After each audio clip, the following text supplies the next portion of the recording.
What's going on, everybody? It's your boy Philip, back with Thrifty PS Gamer Reviews. And today we are going to have a longer review.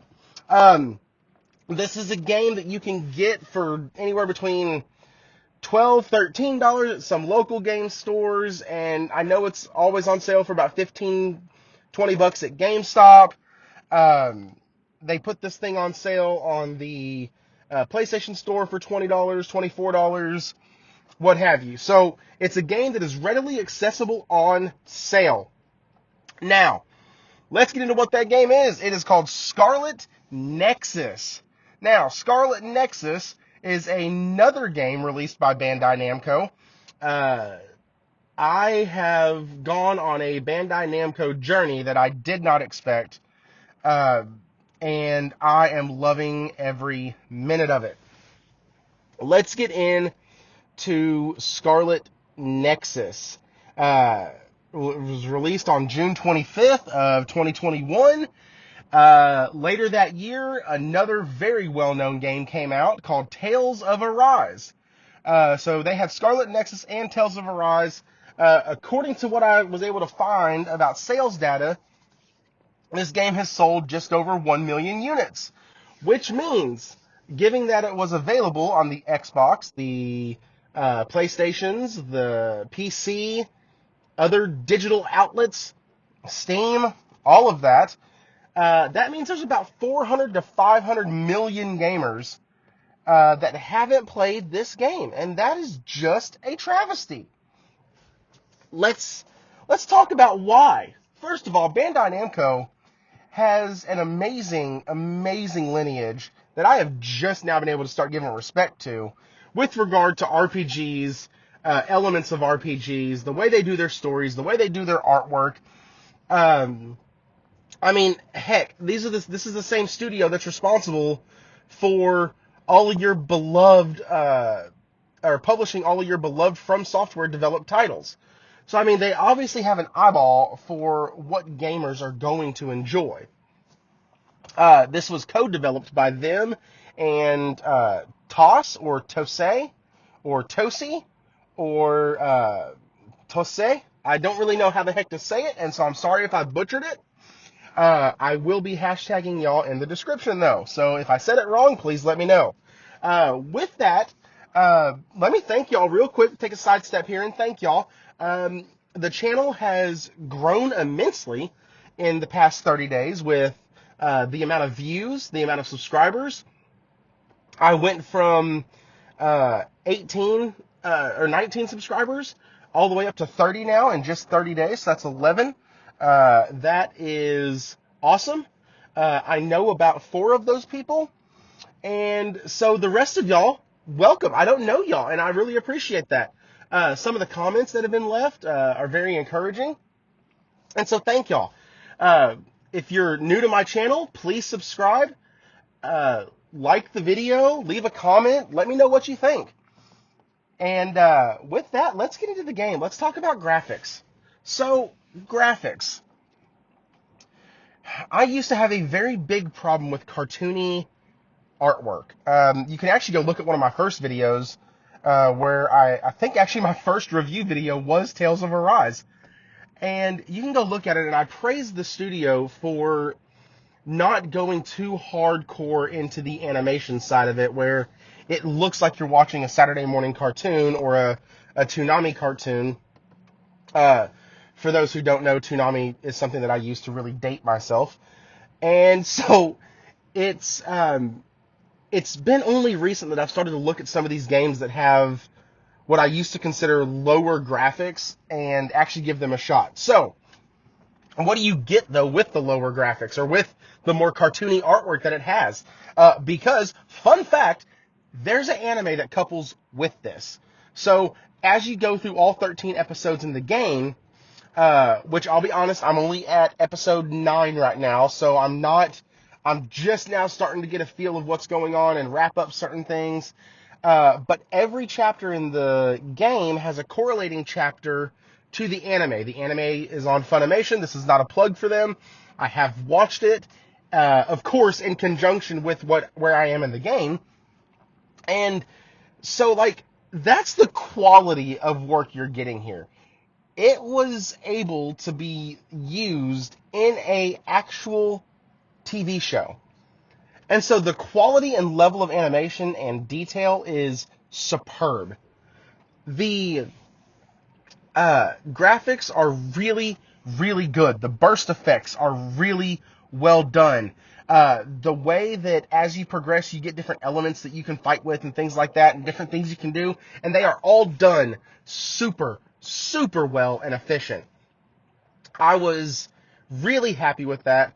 I'm a guy that the more burst effects you can give me on a screen, the happier my little heart is. That's why I like games like Resogun, where it's all burst effects, or Returnal, where, same studio that did both of those games. They just do burst effects really well. Platinum Games is another one that does that. They did them so fun here. There's so much stuff you can do. The graphics are stellar. Really beautiful, beautiful artwork. Looks like it had a lot of care given to it. I cannot say enough about it. So the graphics are amazing. Also, the fact that you do have that more cartoony aspect, you're not trying to produce these real world-like graphics that take up so much GPU and hardware. So you will get this game at an upscaled 4K at 60 frames per second. Now, as where we've seen before, the Xboxes don't have a stable 60, but they have a little bit better in terms of resolution. PlayStation 5, it has a locked 60. I have not seen it drop. I've not felt a judder. I've not seen it act up, glitch out, nothing. And it is definitely feeling smooth and like a locked 60, which is pretty daggone cool. You do get a little bit of a resolution drop, but nothing that I've ever noticed. Honestly, I prefer frame rate over resolution anyways, because the smoother the game is, the better the picture to me looks. So, that's the graphic portion. Sound. Oh my goodness. The sound. I have never even heard of the composer, and I'm going to butcher his name, so I'm not even going to say it. I'm going to try it. Let's go. Takeda?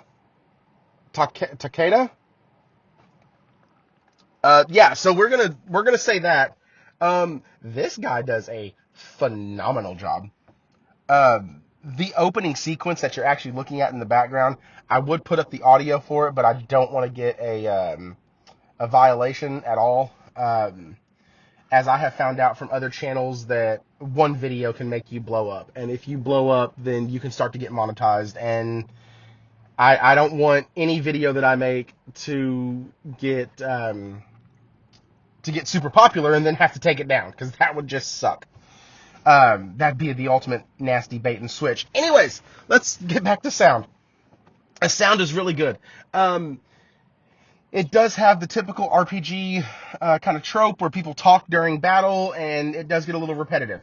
But if you've ever played a sports game, you'll understand about repetitive announcement. It's a thing. So that's kind of annoying. I don't really hold it negative. It's just something I've come to expect from these titles. And I'll be honest, it's somewhere between Final Fantasy VII Remake and, Aloy in the new Horizon Forbidden West. Because that woman talks a ton.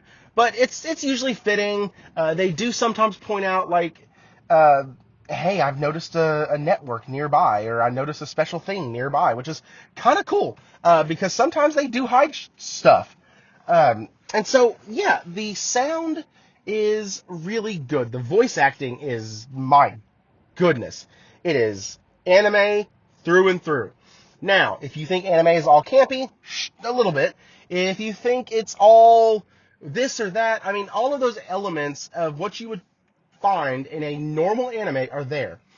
The overacting, the over-enunciations, the over-pronunciations, the just real display of emotions, all of that's there, and I freaking love it. The only difference between this and the anime that I grew up watching, which is Dragon Ball Z, it doesn't take them 30 years to charge up a special.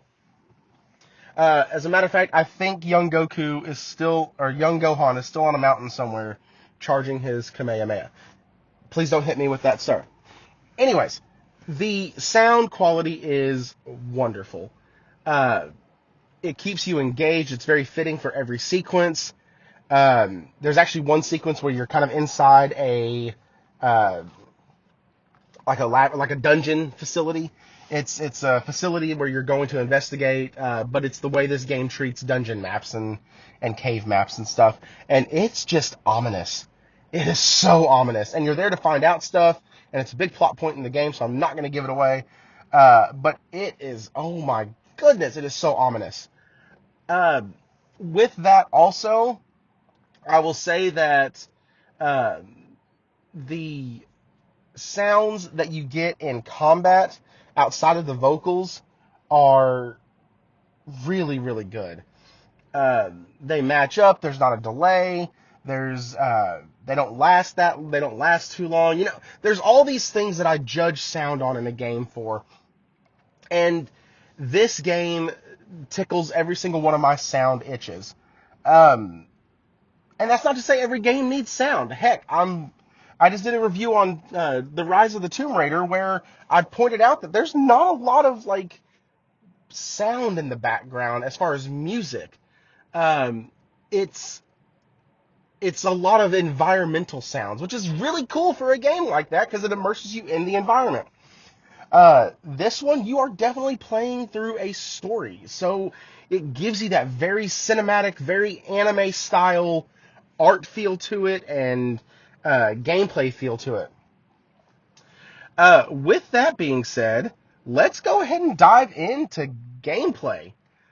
I've hit on it quite a bit through the other sections, but let's just dive in there.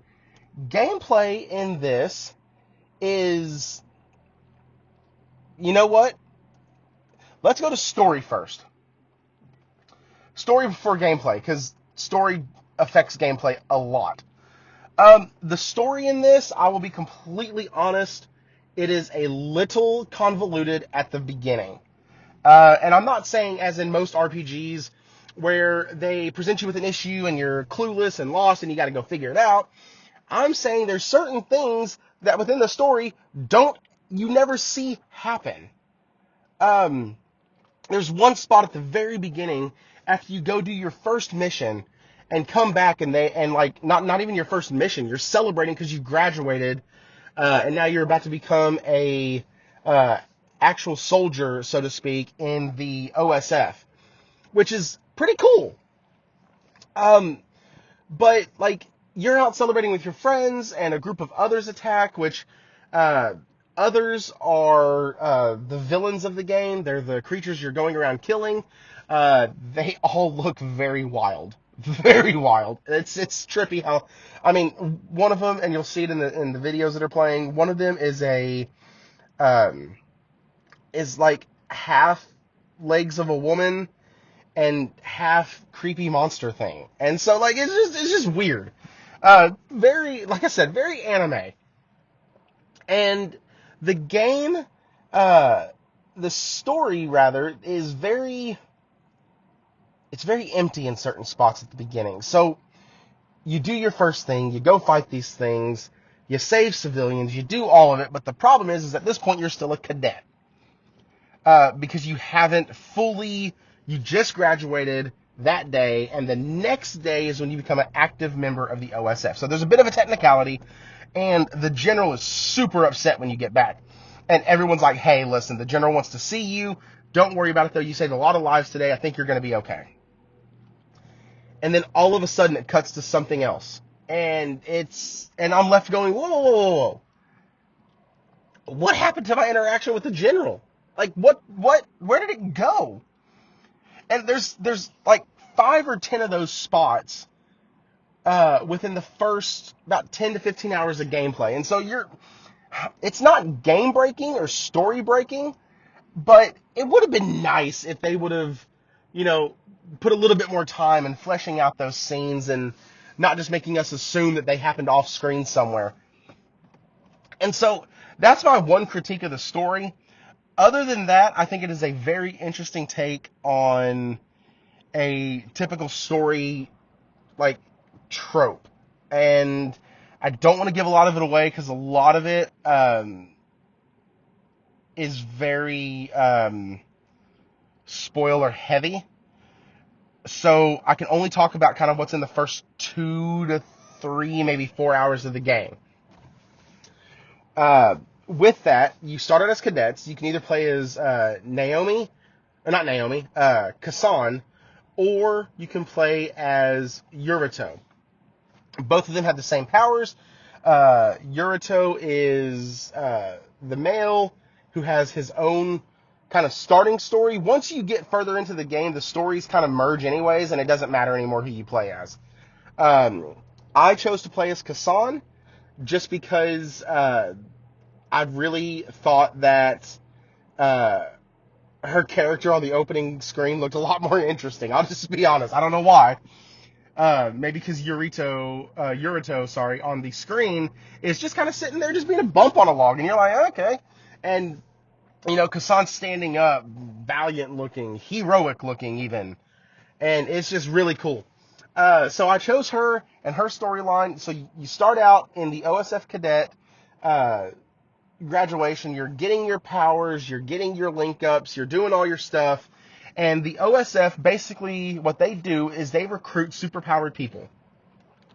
They have found ways to identify superpowers in the genetics of people, and it's a very high-tech society, very kind of Terminator, Matrix-esque, where machines and humans are trying to live together, and they're using machines to kind of control humans, and everybody's linked up on these networks, and it's just, my goodness. The actual narrative of it is kind of daunting in the real world, but for an anime, this thing works great. And so you start off, you're a cadet, you and your sister are both in there. It's Kassan and Naomi, both of y'all are in there. And as both of y'all are in there, y'all are receiving your SAS link-ups, and you get to watch the whole painful process happen. And then right after that, you go celebrate, and you're kind of off, You go celebrate, you get attacked by others, which others, they have one goal in this world, and it is to eat the brains of humans. And they are specifically drawn to the humans that have superpowers because their brains apparently taste better. I don't really know. That's just kind of creepy to think about. Their brains taste better, and I guess if you have superpowers, you're firing on more neurons. I don't know. The game never quite explains that, or has not explained that yet.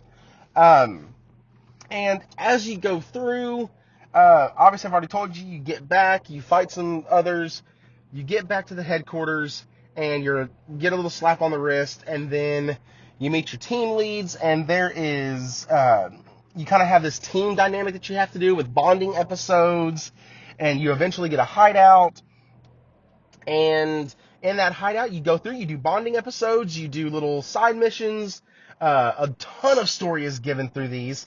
Kind of in between each chapter, you get a pretty good lore dump, and I think that's nice. It's nice to go do what I need to do, do the mission, get some lore while you're on the mission, develop issues in the story while you're on the mission, you get more of your conflict, and then kind of you get to go back to this decompression area where the whole team gets to sit around, they eat, they sit on couches, and yeah, so you have this decompression time after a mission, which I think brings more validity to the fact that y'all are an actual military type team.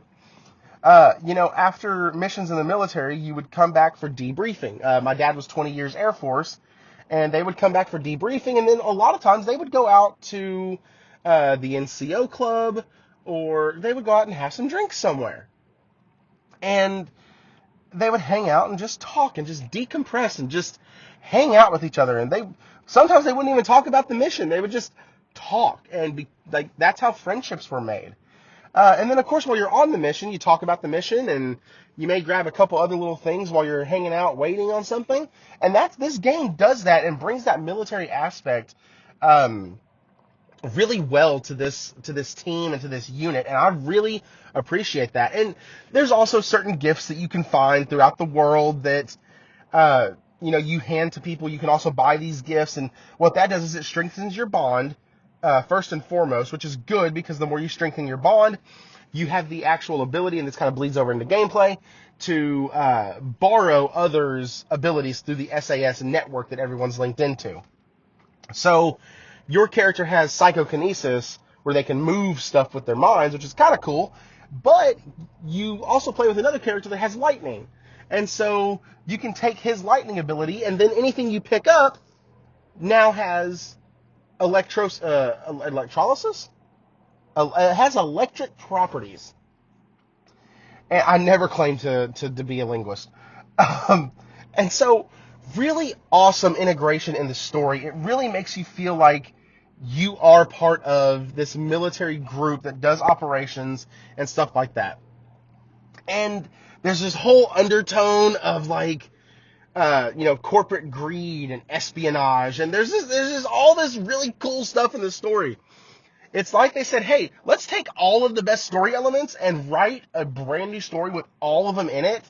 And not only are we going to do that, but it's going to be seamless, and we're not going to force one over the other. And so it's not going to look like we're stealing from anybody, but we're just creating a really good story based off of things that already exist. And that is perfect. I think they did such a great job on the story. It is a shame to me that this game has only sold 1 million copies. It needs to sell a ton more. This game is awesome. And so now let's talk about gameplay. You have the gameplay loop in here that is item focused, but not item, how do I say that? It's not item focused in the sense that you're constantly reviewing your items as you pick them up. It's item focused that, listen, if you notice yourself getting your butt kicked after about 3 or 4 missions, or taking 1,000 years to take down an enemy, you might have want to visit a shop or two and check to see if your weapons can be upgraded, because you should probably do that. There are kind of like these chips that you can get that you can put on each character that gives them boosts to either their abilities, the how long SAS lasts, water resistant, poison resistance, health. It is basically it's your accessories, right? In any RPG, you have accessories that give you these things. And that's what this game has, but it does it in the form of augments and chips that you can put on. It is a Bandai Namco game, so there is a ton of collectible outfits that you can use, and that's been kind of interesting. I've been wanting to grab a few here and there, and they change color palettes, and some of them change up the look, but it's just your basic let's find outfits. They don't add anything to the game. They don't add anything to the wearer as far as I have found so far, but they are fun because they do change up the aesthetic a little bit, and that's pretty cool. Also, one thing I really liked about the gameplay loop on here is whatever you're wearing actually translates into cutscenes too, which is awesome. That is a small detail that other games have not done before, or don't do frequently. So I thought it was super awesome to see that. Your character, you play with these, I don't even know what to call them, daggers, I guess, that you control with your mind, so they're always kind of floating around you, which is really cool. Kassan's combat is so fluid and so fun that I really have nothing negative to say about it. Obviously, when you first get it, it's kind of vanilla, because you have a skill tree in here that you have to build, and when you first see the skill tree, you're like, oh my god, that's a lot of stuff. I'm going to dive a lot of hours into this game. And you will. I have 35 hours in it, and I think I'm close to the end. But you have, every time you gain a level, every time you do a mission, every time you complete a story event, it seems like you get these skill points. And so there's a lot to do and a lot of skill tree to complete, but it's not daunting in the sense of, oh my gosh, it's going to take hours and hours and hours to complete this. No, the game is going to give you plenty enough skill points. And as far as I've seen, you don't have to be super, super conservative with them at the very beginning. As each skill starts costing 4 or 5 skill points, I have been a little bit more deliberate in what I've done, but the first set or two cost like 1, 2, or 3, and those really, you'll get plenty to get all of those base skills in those trees, and then kind of continue on. The other thing I really like is that you can choose your party. You can have 3 people in your party at once. You can choose them on the fly, which is kind of cool. As long as you're not in combat. I don't think you can swap them out in combat. And if somebody knows that you can, please drop it in the comments, because that'd be super awesome. But the thing that I really liked about it was that if I had 4 extra people with 4 different abilities, and I go and put one person above, or I take 2 people, but I still want the electrolysis, then I can actually take his and add it to my repertoire, because I can use 4 at any given time. Of course, you have yours, and you can use 4 others, which is really cool. There's this whole limit gauge mechanic that it has, where you go into this epic mode, where you actually see and become the person that's on the very front cover, with the glowing eyes, the hood, all of it. You become really cool looking, and it is so freaking awesome.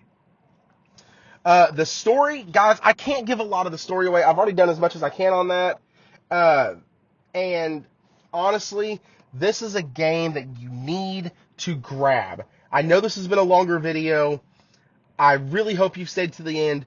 Bandai Namco, keep making banger games. Y'all are killing it right now. I do need another Tales game to be told to me that it's in the works. I'd love a Scarlet Nexus 2. Keep killing this. Y'all are doing fantastic. And I just want to see more people buy this game. This game is worth it. $20 for this game, or sub 20 for this game, you are getting a steal. You are getting a steal and a half. If you've made it to the end of this video, thank you, thank you, thank you.